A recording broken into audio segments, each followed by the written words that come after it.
welcome to the Alarm is On. As you can see, we're back again. Good morning. I'm glad you can make it. I'm glad I'm here. We here. Let's go. I have a special guest. She haven't arrived yet, but as y'all know, Resurrection Sunday is coming up.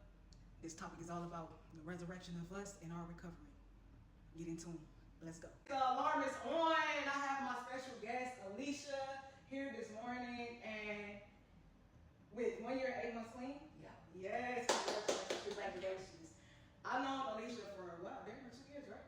2 years. We met at the VOA when I first stepped in recovery and pretty much gained a friendship there. And however, it happened, maybe God, you came to see the hope. Yeah. And yeah, we continued that friendship. So you want to give a brief background of how you stepped in recovery? Well, I've been on this journey since 2010, but it doesn't have to be in everybody's story, but relapse is part of my journey. And so, I kept on going back in and out, and for whatever reason, this time stuck, and a year and 8 months later, here I am. Yeah, stuck like Chuck, huh? Yeah. Yeah, me too. So I wanted to talk about Resurrection Sunday and the significance of recovery and how they coincide with each other. Everybody knows Easter Sunday, Resurrection Sunday is coming here in a couple days, few days. However, we're going to talk about it because recovery to me means renewal. What do you mean? How you take on it? You hear that? Brand new life. Brand new life. Yeah. And don't they go hand in hand with like resurrection? Yeah, Same. I agree. So resurrection and recovery. Resurrection is an essential, ultimate story of life after death, of an old life, a habit, or traumatic events. In both contexts, the focus is renewal. Trauma often leaves us stuck or in the dark like a Friday or slightly Saturday. Resurrection Sunday represents the breaking of the cycle, the movement from a place of confinement and pain into a space of breath and possibility. I wanted to ask you a few questions, actually, if you're open to it. Mm-hmm. First question I'm going to ask you is, what death have you experienced in your journey? That could be not just like a physical death, but like a loss of identity, a loss of time, peace, and how you honor the grief associated with them. Oh, well, it's like I told you, I've been on this journey since 2010, so like there's been several deaths within that. So like first being the death of my old self. Mm-hmm. And then, I lost my mother, which spiraled my addiction really bad this last time. So, but the most being the death of my old self. And so, yeah, but, my mom was an active user. So, like, I needed to remember that. And I want to, I don't know, remember that and let my children know the importance of not using drugs, Yeah, so basically like breaking the cycle. Right. Yeah, for sure, Right. for sure. I am so sorry that happened to you and that you lost your mother. Mm-hmm. I understand grief as well in so many ways, but definitely just like shedding old skin, letting that, not reliving it or leaving it in the past, but breaking out of that Right. cycle of things. I got another question for you. Mm-hmm. What is the heavy stone currently blocking your path to a fuller life, and what support do you need to get there? Heavy stone,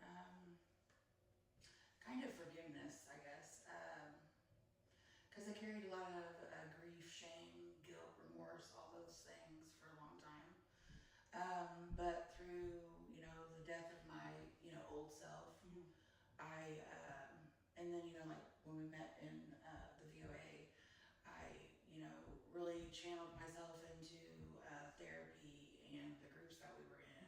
Mm-hmm. And then once we got out of there, I went to IOP and I got myself into individualized therapy, and I continued that in medication management and continued to take my antidepressants and all those things because that's very important to me. Mm-hmm. So like self-care is very important, and I continue to do that, and then of course, reach out to your sober supports. Sure.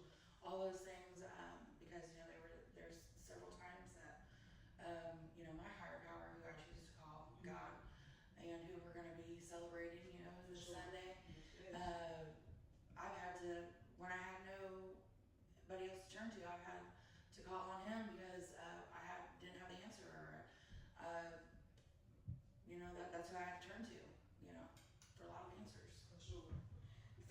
a lot of great coping mechanisms, what you need, especially when you're in recovery, and like you said, reaching out to different people are definitely having your higher power, because you really can't do it without them. So I'm glad you know exactly what to do and what tools to pull out when it's time to pull them out. If you were to fully step out of the tomb of your past trauma today, what is the first thing you would do with your new renewed breath? Well, I would take a deep breath, reflect on all the hard work that I've done up until this point, and say, you did it, you've done it. You're getting your kids back, you've got a job, you're paying your bills on time, you made, meaningful friendships, and you're going to your meetings, and you're a meaningful person, and you're somebody that you can depend on now, and you can be trustworthy, and I'm not the old me, but I'm a better me. For sure. I love that. I for sure love that. So basically in recovery, rolling away the stone is the act of removing the barrier to shame, silence, or isolation that can keep your healing process hidden. We're breaking all those barriers, we dropping all those layers like a snake or a rattlesnake. Alicia, I thank you for coming on. It's so beautiful to see you in your recovery and how far you've come and how far you're going to go. Thank you. I love you and I appreciate you, and it is so good to see you every day here at Season Hope as my sister and a friend, and just all of the above. Thank you. Love you. Thank you, thank you. And that is all the time we have. I thank you for showing up, for watching, for supporting, commenting, sharing, all of the above. Y'all stay blessed. Good morning. It's the alarm is on. And stay tuned till next time. Meet me tomorrow for the live. Love y'all. Peace, love, and blessings.